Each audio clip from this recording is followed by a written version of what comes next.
Guys, let me tell you, this is the big one. In my hands is the brand new RX 9070, and we're also going to be testing in this video the RX 9070 XT. And the goal is quite literally wide open here for AMD to sell you something you want, which is a graphics card that has loads of performance at a price that not only doesn't break your wallet, but also doesn't frankly take the piss. Can we say piss in this video? Well, I don't care. So what we're gonna do in this video is show you all of the important gameplay benchmarks that you can actually see firsthand how these cards perform. If you wanna just skip ahead to that, you can with the little timestamps down below. But what we are gonna do is build pretty much the ultimate no compromise price to performance gaming PC in white. And we're gonna do this with the brand new RX 9070. Is it over for NVIDIA? Can AMD finally step up to the plate? Find out after a short word from this video sponsor. MSI's RTX 5090 Suprim has arrived, bringing top-class performance to NVIDIA's Blackwell series of graphics cards. The new Suprim series features an absolutely stunning design that lets your PC sing,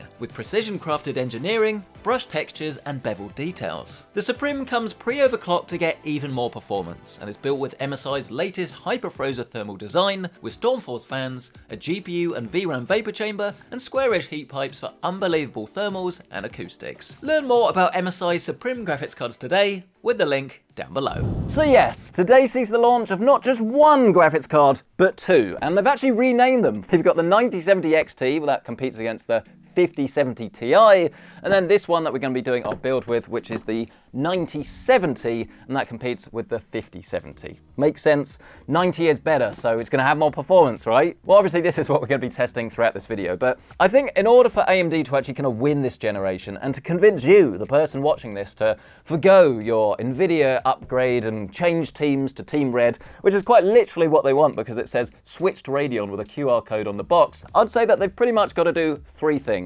Firstly, they've got to have better price. Secondly, better performance. Then thirdly, they've got to have feature parity. And what I mean by that is everything you can do on the NVIDIA card, you should be able to do on your AMD card just as well. It doesn't have to be the exact same features because obviously NVIDIA locked down a lot of their DLSS and frame generation, but AMD has been hard at work at bringing out their own features. And to be fair, that they've worked pretty well, but the main issue I've had has been with DLSS, or at least with FSR versus DLSS, because it's just not been as good as DLSS when it comes to the quality of the upscaling from FSR. It's been getting better over time, but every single time I play a game with FSR, I always have to turn it up at least one more notch than I would with DLSS. So even if you are getting better performance at native, if you're like me, someone that wants an even higher frame rate and I use upscaling, then that's a pretty big reason to go for the better upscaling tech. But the reason I bring all of this up is because this time it is different. So one of the new features with this card is that you've got better AI capabilities, and one of those is that you will have a brand new FSR 4 that is going to do upscaling essentially in a very similar way to NVIDIA with their DLSS. And I've seen this at CES, and it was quite literally night and day, the old FSR versus the new one. If they can actually fix, if you like, their FSR with AI, then that kind of negates the reason to go for NVIDIA for just DLSS. So I know this has been a bit of a mouthful, but for me, that's what they need to do. Price, feature parity, better performance. Should I stop gassing for a second though and actually show you this card? So this is the Asrock Steel Legend version. This is kind of inspired the white build that we're doing here. It's nice and solid actually, but the main thing really that I think most people are going to want to pay attention to is the fact that we have two 8-pin power connections on this. That's right, there is no 12-volt high power connection to be seen on this. And actually in terms of PSU requirements, you're looking at a minimum of 700 watts on this, which I'm fairly sure is higher than the NVIDIA alternative, but for all intents and purposes, they are going to be pretty similar. And I've got to say actually that filming this video, honestly, I kind of feel rejuvenated. The last couple of NVIDIA ones that I've done, especially the 5070, it felt like a bit of a slog. You're talking about very small improvements. Why have NVIDIA been so lazy? And the energy level's just been quite low. But as I say, I feel pretty optimistic actually about what AMD are able to do with this. The main thing is just get the price right. Get the price right. But pressing on and actually showing you how to get the best priced performance, we are actually going with a Gigabyte board here. So this is an Aorus B650 Aorus Elite AX Ice. And I would actually say that whilst you could step up to like B850 or X870 or something like that. Typically you're looking anywhere between like an extra 70 or 100 pounds or so. All the time you can buy one of these last generation boards as long as you're happy to do the BIOS update. If you're going to use a newer CPU, I think it's going to be worth it because there's not really that much difference in terms of features. Maybe PCI Generation 5 support, but you don't really need it anyway, and you could go for B650E if you were bothered by that. But this is going to save yourself some money and still have a very well built board. And obviously this one being the ICE version, you've got this lovely white PCB, so it's going to go perfectly in our chassis. So let's grab our board and then drop this down on top of our box. And then actually, in terms of the CPU, a classic AMD, right?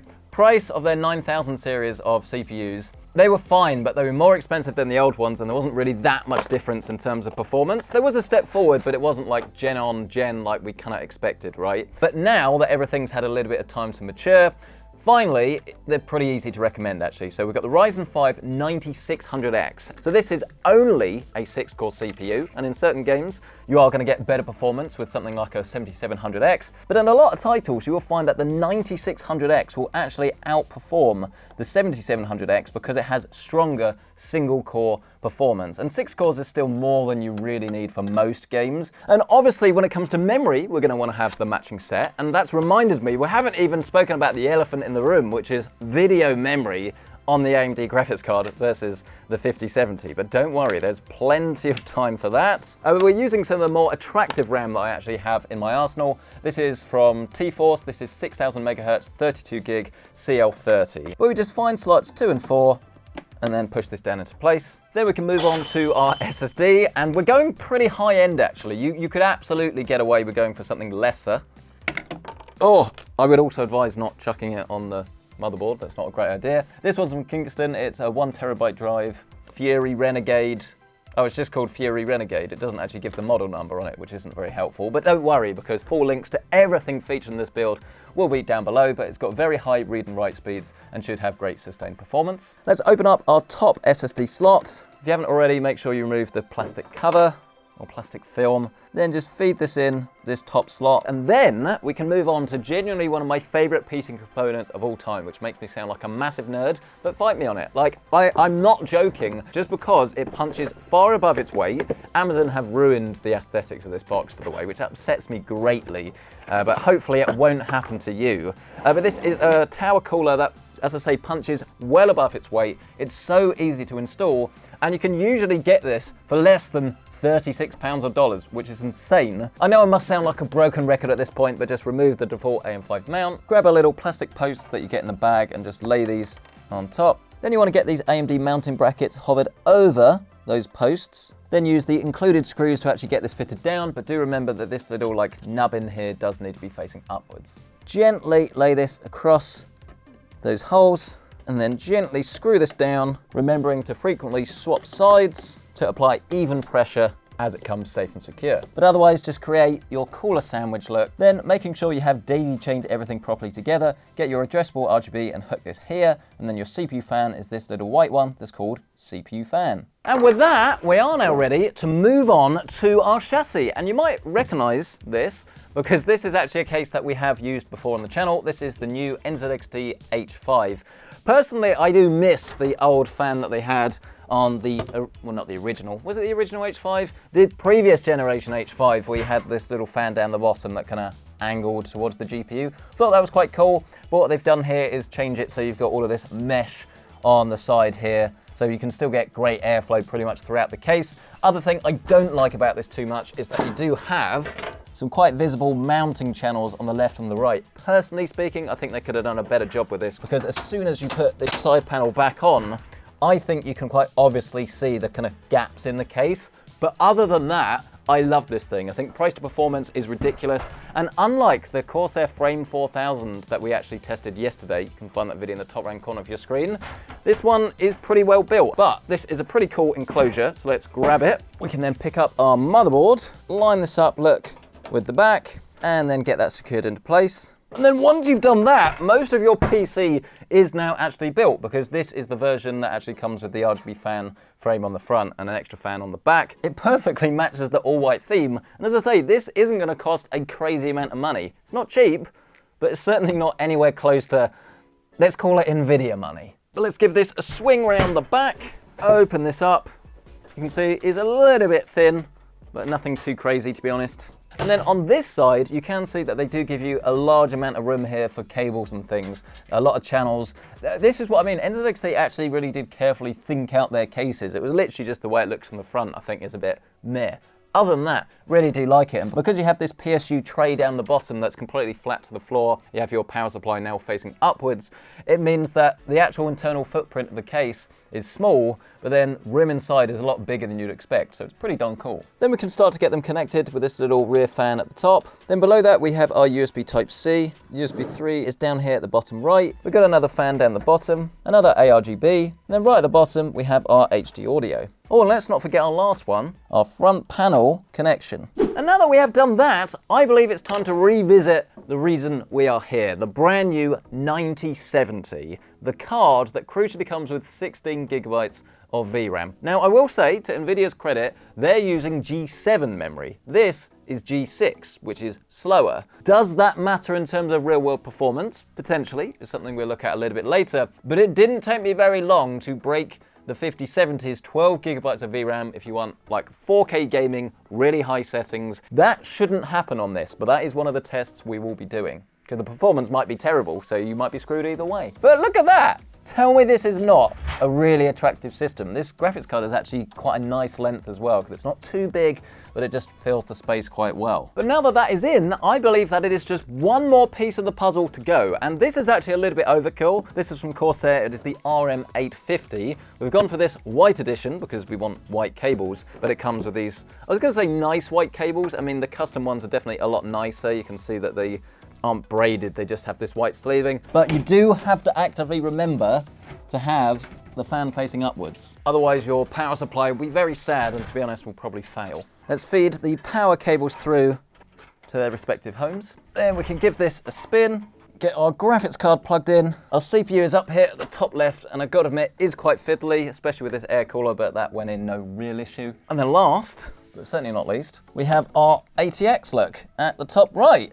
And then, ladies and gentlemen, that was our build done. How easy was that? That took less than an hour, even whilst filming it and stuffing up my words, doing it again. Honestly, really, really good. Really, really easy. I mean, we probably are going to have to update the BIOS, don't forget, in order for it to take this 9000 series CPU. But other than that, there's not really any complaints. Cable management, as I say, is good as well. This is without doing a single tie or no active effort. It's just got these natural cable channels that just help you as you go, really. So we have the latest BIOS on our USB flash drive. We're going to plug it into the back where it says BIOS, and we've renamed the file on a FAT32 drive, all in caps, to gigabyte.bin. That's including the extension. So let's turn the system off, drop that in, press the Q Flash Plus button. We get a little LED, and we wait for it to go out. Hey, what? So they've just announced the price, and it's not what I thought it was. The good, if not great news, is that the 9070 XT is about $600. Obviously, third-party cards and stuff I'm sure will be more. $600 starting price, that is fantastic. That's exactly what I wanted it to be because the performance from the 9070 XT, as you will see, is really good. The problem is with the one we're using here, which is typical, isn't it? Because the 9070 is $550. Only $50 less for a card that probably has a decent gap in performance. I don't know why AMD don't learn, but this looks like the card to wait for it to drop in price, whereas the XT looks like a card you can get straight away today. So, oh, we've done it. We've done it. I was too busy saying to editor Carl, what do you think? He says, DOA. I don't disagree with him. We know the price on this is going to come down in graphics card terms quite quickly. So AMD just don't learn their lesson. But I'm very, very glad that they have nailed the price of the XT. They got half of it right, at least. Well then, everyone, here we go. Moment of truth time. We're going to be looking at the performance of both graphics cards, so don't worry. And it's incredibly important because this is going to be make or break for both AMD and, if AMD are amazing, NVIDIA. But let's hold off till we actually see what this thing can do. Interestingly enough, I will start by saying that this is a brand new media encoding engine built into this GPU. So what you're seeing should be higher quality than on a previous generation AMD card. I will say though that there's still It's not massive, but there's definitely a more significant overhead on AMD than NVIDIA when it comes to losing FPS when you're recording. So you can add around about 10 FPS onto this figure, and that would be what it was like if the recording was not happening on the GPU. But I want you to see this. We do also have FSR enabled, and you can see, despite the fact that we are going to get big improvements with FSR 4, you can still see actually that a lot of this fence does disappear at distance, which is a little bit annoying, but to be fair, we're not running this at the highest quality settings, so we're not going to run into issues with VRAM here. Ray tracing is on by default, but nothing particularly fancy at the moment. Let's change this up to quality, and this should be using FSR 4 now. And the reason I say this is because any FSR 3.1 game, if you go into the graphics driver, hit the button that says FSR 4, then any 3.1 game, once it's turned on in game, will then become FSR 4. It's quite easy. So now we've put this in the quality mode. That has improved the fence situation, but it's not completely fixed. You can see there are still gaps in that fence, but you can still see, even native, a lot of that fence is missing. So FSR wasn't going to magically be able to restore detail. This is running at 1440p, not 4K. I would say that it's not an issue, to be honest, if you were playing at 1440p. I mean, we're getting around about 120 to 130 FPS, and of course, don't forget that you will get slightly higher frame rates if you're not recording whilst doing it. But I would say this is pretty darn good, really, for a graphics card that, granted, is more expensive than it should be, around about £550 here in the UK, or $550, I should say, in the US. But I think we actually are getting an ever so slight amount of CPU bottlenecking here as well, which is interesting. I mean, the 9600X is a great CPU, but a lot of games these days can be dependent, let's say, on everything in your system, not just the graphics card. But let's just see what happens when you put this in 4K. And yeah, this is running really rather well, around about 100, 105 FPS in 4K, upscaled with FSR 4, in a game, as I say, that will topple the 5070. That is not too shabby, is it? And note, as we actually increase these settings even further, we're not getting that horrible warning that we were on the 5070 about exceeding the graphics memory. So this is why 16 gig is really important. It's not a crazy amount, but it's the right amount for this level of GPU. Having restarted the game mode now at the Ultra preset, you can also see, because we're in 4K, even with this FSR upscaling, the fence looks way better now. It's not falling apart. That's the benefit of having the extra resolution. And our frame rate's still really high. I am honestly blown away with how well this graphics card is coping with the sort of stuff that you throw an older generation AMD card and it would just kind of like fall over itself in a way as soon as you have ray tracing involved. But this is working remarkably well. I'm really impressed by this. We'll find this dreaded setting called path tracing, and we'll turn this on. Clearly these cards, they may well have better ray tracing for most RT titles, but anything path traced is clearly going to be better on NVIDIA. But again, if you want to do that at 4K, not going to happen, because it doesn't have the VRAM. So of course that, ladies and gentlemen, was Indiana Jones. But let's now press on to our next title, this being some, almost said Forza. God, I'm way off the mark. Some Horizon Forbidden West. And again, we tested this on the 5070 yesterday, so it's a good little apples to apples comparison. Now we do have FSR 4 enabled here. And again, it's ridiculous how night and day this is versus the older generation of FSR. I mean, have a look around the hair, look. As we move the mouse around, there's definitely still a little bit of artifacting, but it's nowhere near what it was with old FSR. Again, as soon as you start to move around, the whole thing would just kind of fall apart a little bit. Now, granted, this is obviously best case scenario. This is outputting at 4K, but we are using FSR at quality. But we can do so because we're getting an FPS of around about 94 FPS. And I know what you're thinking, well, this is only like medium settings. No, this is maxed out at very high from a graphics card that costs around about $550. Once again, should be less than that, and I think it will go less than that within a few months or so. But even at the full price, if you just completely forget that the XT exists, I think you'd be really happy with this. This is what we want. We want a graphics card that doesn't cost, I mean, again, still expensive, but doesn't cost like over £1,000 or dollars, that can run the latest games at 4K at settings that are going to look better than the PlayStation 4 Pro. And don't forget, of course, I should say as well that this does have frame generation. It's not got the multi-frame gen that you're going to find over on the NVIDIA cards, but that's only really useful if you have a 240Hz display anyway. And to be fair, I definitely can feel that the game is not as fluid as it was before. It definitely looks really good visually when you kind of move the mouse around, but I feel a lot more disconnected to the game than I did before. So it's pretty obvious actually that whilst you get a good boost to the overall smoothness of the image. If you're using a mouse and keyboard here, this doesn't feel as nice, and I just wouldn't enable this. And it's almost certainly not going to be as good in terms of latency as the NVIDIA options, but they still have the same problem, which is increased latency. So if you're like me and usually you'd just go for like a lower frame rate, but then a better latency, that is still what I would pick. Oh, a couple of artifacts there. Look, a little bit of haloing around the character as well. So frame gen is not like a one-size-fits-all, saves everything solution. Oh, and actually, let's do a quick noise test of this system before we proceed.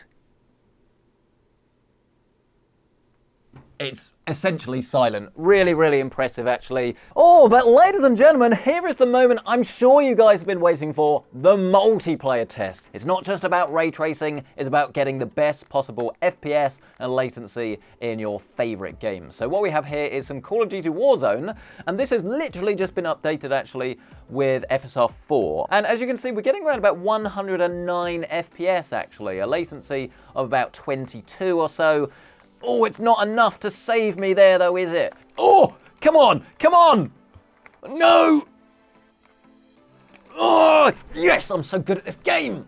Oh, 2 for 2 with a pistol. Anyway, jumping back into the game and the numbers, we're currently running this at the extreme preset at 4K with FSR 4 set to quality. So this is pretty much best case scenario. And if I'm honest, this does look native. There's not any immediate and obvious artifacts and things. So again, this is pretty much 3 for 3. So the exact same settings with FSR 4, but now we're running this at 1440p. And as you can see, the frame rate has now boosted significantly. It's not night and day. We've got around about 40% extra FPS now, around about 140 FPS. So this is still not an RTX 5090 in terms of like mind-blowing numbers of FPS, but again, this is still running at the extreme preset, which probably isn't really very real world for most. That has boosted it. We're now looking at about 150 FPS or so. It's peaking at around about 160 or so, but you can see it's dropping just below 150 again. Oh, he thinks he's better than me!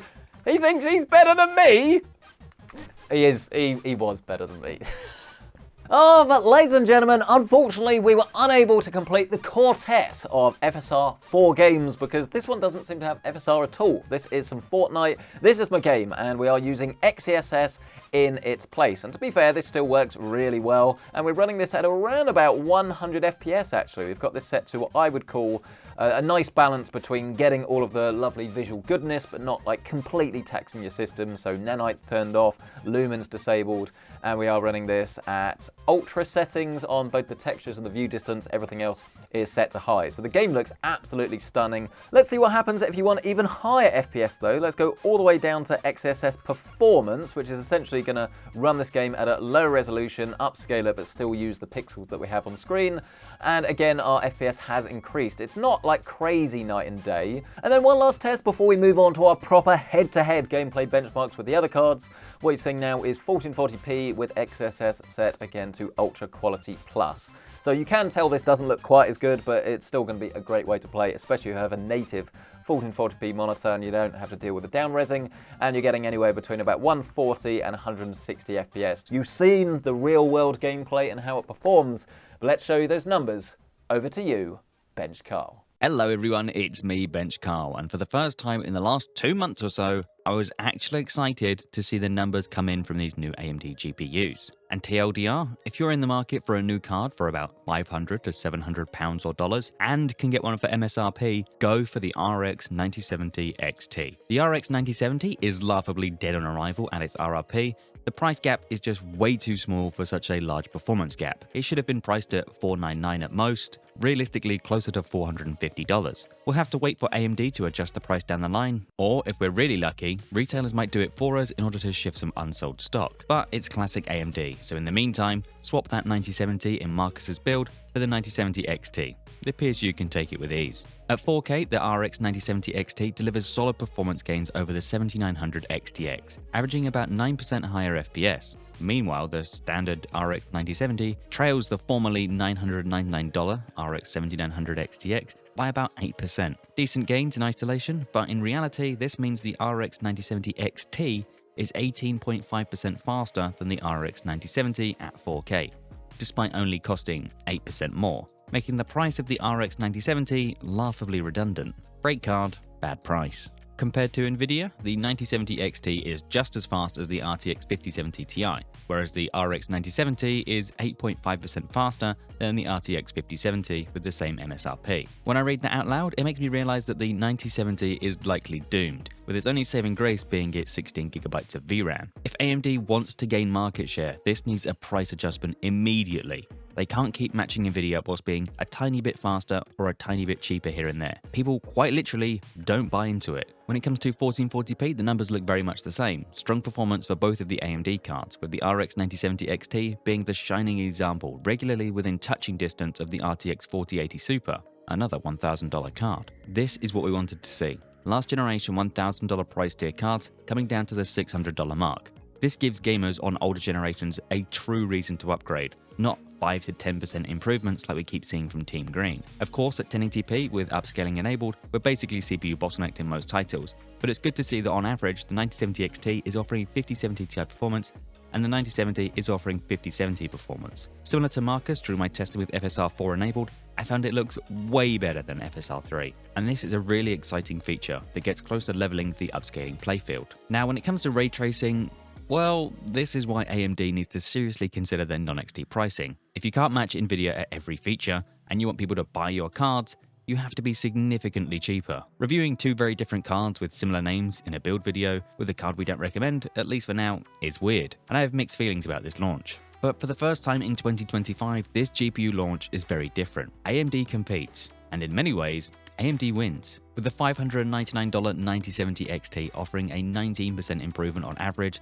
compared to the formerly pricey RX 7900 XTX. AMD gets right back in the game and even manages to beat the 5070 Ti in several titles. Sadly, path tracing isn't something you can really manage with these cards, but you can barely manage that with these cheaper NVIDIA GPUs anyway, without the help of a lot of upscaling and multi-frame generation. If you want path tracing, your best option is a used RTX 4090 or scalper-priced 5090, maybe 5080. When it comes to value though, the RX 9070 XT and even the poorly priced RX 9070 are really great, assuming close to MSRP prices. You can play games with ray tracing enabled, use the now excellent FSR 4, bathe in 16GB of VRAM, and call us crazy, but we think you might actually be able to buy one. Go figure. The 9070 XT is a no-brainer compared to the 12GB RTX 5070, and I implore you to grab the AMD GPU instead. The only problem AMD will have is when NVIDIA stock returns and prices normalize, though I personally worry that people are just going to be buying the GPU with the green label on the box. It's not for us to tell you what to do, but unless you really care about MFG, 12GB of G7 memory, and laughable prices, surely it's time to go for something different. Just make it an XT. Unless you're watching this months in the future, and then the non-XT is worth considering too, probably. Well then everyone, can you see why I have a big grin on my face? And I am so happy that we finally have some proper competition at the high end. FSR 4 has been the real game changer for me. It's allowed us to look at the AMD graphics cards at the higher end, along actually with the better ray tracing, and not only take them seriously, but to think, you know what? I want that card in my system. I'm not making a compromise by going for Team Red. Obviously, you're missing out on multi-frame generation and path tracing if you're looking at the 5070 Ti, and if you're really dead set on that, then absolutely, you will have to go for NVIDIA. But I think for everyone else, the XT is just a phenomenal option across the board in pretty much every single title that we've tested. It's not always as good as a 5070 Ti, but it is not far off, and that FSR 4 goodness is the secret sauce that really is going to allow us to get to the point really where it's just a no-brainer to go for AMD. It's not thinking about the trade-offs, you're just going to go for the card that's going to give you the best performance like it used to be, rather than recently where there have been so many NVIDIA features smothered on top that it is very difficult to leave that kind of walled garden of Team Green. I am disappointed that AMD have fumbled the price on this, but you could argue that that's only because the price on the XT is so good. And I know this video will hopefully age over the coming year and a half or so. So if you're watching this and the price is better and more than £50 or dollars, then you can see everything that we have on offer here. And in terms of performance, the way it runs, acoustics, thermals, this card, this system is absolutely fantastic. But do yourself a favor, step up to the XT for now, and I think you have the dream gaming PC. But let us know your thoughts down in the comment section below. Do you agree with me that AMD have finally done it? They've unlocked the way at the high end, or do you think that you're still going to go for NVIDIA despite the availability issues, the increased price, and with the 5070, the lack of VRAM for longevity. We'd love to hear from you, but smash the like button if you've enjoyed this, get yourself subscribed, and of course, if you do want to check out current pricing on anything that was featured in this video, you can find it listed down below with our affiliate links. And while you're down there, why not gaze into the brilliance of MSI's new Suprim RTX 5090. Not only is it absolutely gorgeous, but the new Hyperfrozer thermal design delivers cutting-edge thermals and acoustics with premium and reinforced components complementing the pre-overclock performance. You can even take it further with integration with both MSI Afterburner and MSI Center for a truly next-generation gaming experience. Learn more today with the link down below. But thank you guys so much for watching. We'll catch you in the next one.